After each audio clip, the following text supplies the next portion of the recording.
और इस वक्त मिडिल ईस्ट की सियासत से जुड़ी बहुत बड़ी खबर हम आपको बताने जा रहे हैं। इजरायली सेना ने कर दिया है एयर स्ट्राइक। एक नहीं, दो नहीं, अगर पिछले 40 से ज्यादा घंटों की बात कर ली जाए, 450 से ज्यादा एयर स्ट्राइक की बात निकलकर सामने आ रही है। इजराइल अचानक से आक्रामक। हालांकि सीरिया में जिस तरह से तख्ता पलट का घटनाक्रम हुआ, सभी देश उसे अपने अपने तरीके से देख रहे हैं। यूएस अपने तरीके से देख रहा है, रशिया अपने तरीके से देख रहा है।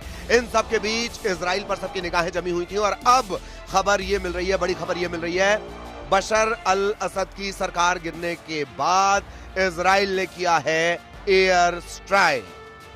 बीते तकरीबन 45 घंटों की अगर बात कर ली जाए, 450 से ज्यादा हमले किए गए हैं।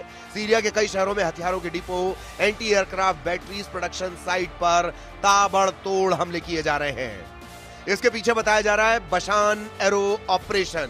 इजरायली सेना आईडीएफ का कहना है कि वायुसेना ने सीरिया के स्ट्रेटेजिक हथियार भंडारण पर 350 हमले किए हैं। दमिश्क, होम, टार्टस, लटाकिया, पलमायरा, बड़े पैमाने पर यहां पर हमले किए गए हैं। खासतौर पर टारगेट किसे किया जा रहा है? Aircraft batteries, missile, drone, fighter jet और टैंक नष्ट किए जा रहे हैं, यानी इन्हें टारगेट किया जा रहा है। ग्राउंड ऑपरेशन भी लगातार इजराइल की तरफ से चल रहा है। ग्राउंड ऑपरेशन में भी स्ट्राइक की जा रही है। इजराइल के जो गवर्नमेंट के सूत्र हैं, उनके हवाले से जानकारी मिल रही है कि सीरिया का नौसैनिक बेड़ा पूरी तरह से तबाह कर दिया गया है।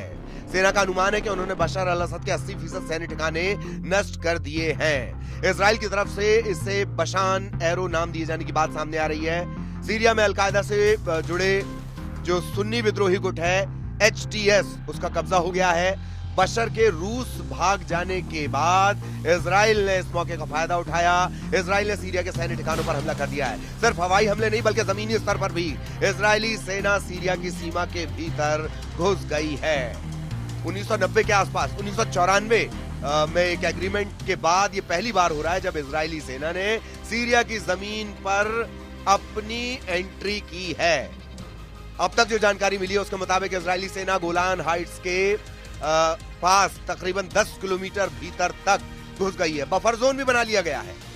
कई रिपोर्ट्स ये भी कह रही है कि इजराइल ने सीरियाई इलाकों पर कब्जे की योजना बनाई है। इस प्लानिंग को वो बहुत जल्द अंजाम देने जा रहा है।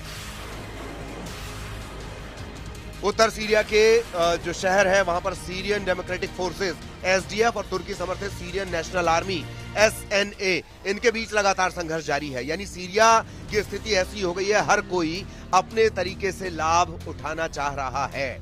वजह है उसकी कमर्शियल वैल्यू, वजह है उसकी जमीन का ट्रांसपोर्टेशन के लिए इस्तेमाल होना। यही वजह है कि हर कोई अपने तरीके से उस पर फायदा, अपने फायदे के हिसाब से उस पर हमला कर रहा है। SDF और NSA के बीच संघर्ष हुआ है। 3 दिनों में 200 से ज्यादा लोगों की जान चली गई है। SDF की तरफ से यह कहना है कि अमेरिका समर्थित कुर्दिश समूह ने तुर्की समर्थित सुरक्षा बलों के साथ सीज फायर एग्रीमेंट पर सहमति की बात निकलकर सामने आई, लेकिन यह जमीन पर कहीं नजर नहीं आ रहा है। इधर सीरिया के जो केयरटेकर प्रधानमंत्री बनाए गए हैं, कार्यवाहक प्रधानमंत्री जिसे हम कहते हैं, मोहम्मद अल बाशिर, उनका कहना है कि मुल्क में स्थिरता और शांति बहाली की जरूरत है। लेकिन इन परिस्थितियों में जबकि इजराइल लगातार आक्रामक है, हमलावर है, कैसे ये हो पाएगा, इससे लेकर संशय बरकरार है।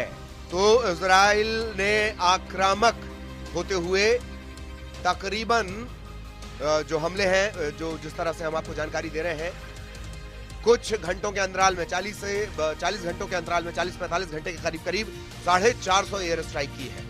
और जो ठिकाना है, दावा यह किया जा रहा है कि असद समर्थकों के 80% जो सैन्य ठिकाने हैं उस पर ये एयर स्ट्राइक एक तरह से की गई है। ऐसा नहीं है, जमीन पर भी इजराइल जो है वो आक्रामक रणनीति के तहत आगे बढ़ रहा है।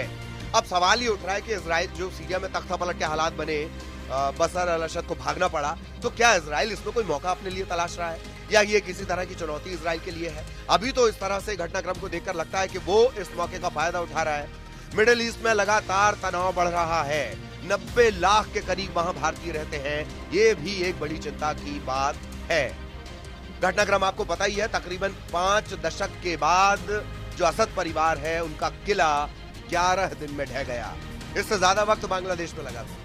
इससे कम वक्त में बशर अल असद का किला, असद परिवार का जो किला है वो ढह गया है। शुरुआत में यह खबर भी आई थी कि जो बशर अल असद हैं उनके प्लेन को टारगेट किया गया है, ब्लास्ट किया गया है। हालांकि बाद में स्थिति साफ हुई कि वो मॉस्को में भाग गए हैं, वहां पर उन्हें शरण मिली है।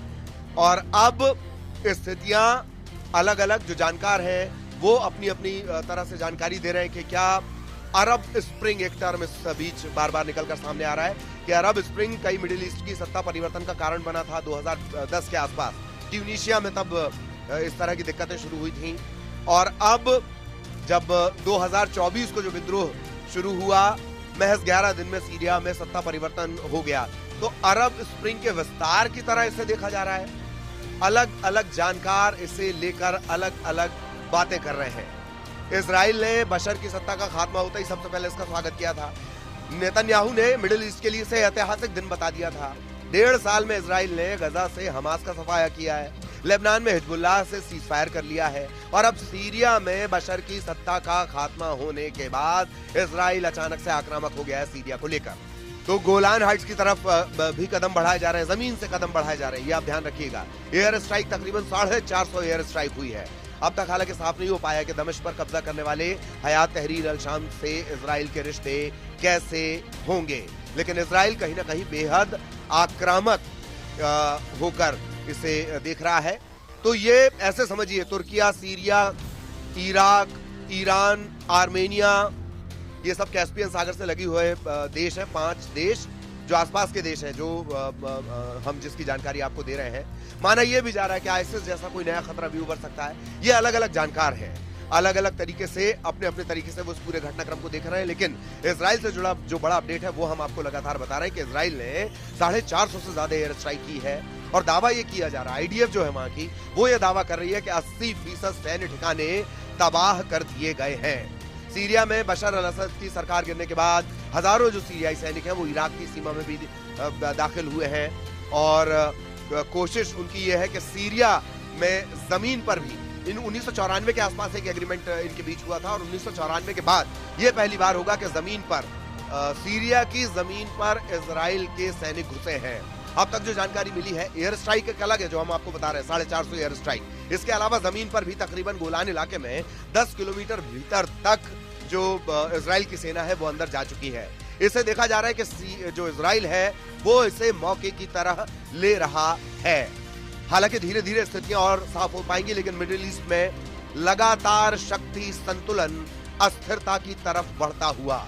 अलग अलग जानकारों की अलग अलग राय है, लेकिन भारत के लिए चिंता की बात यह कि इस पूरे इलाके में अगर देख लिया जाए, तकरीबन 90 लाख के आसपास भारतीय इन इलाकों में रहते हैं, जिन देशों का हम बार बार जिक्र कर रहे हैं।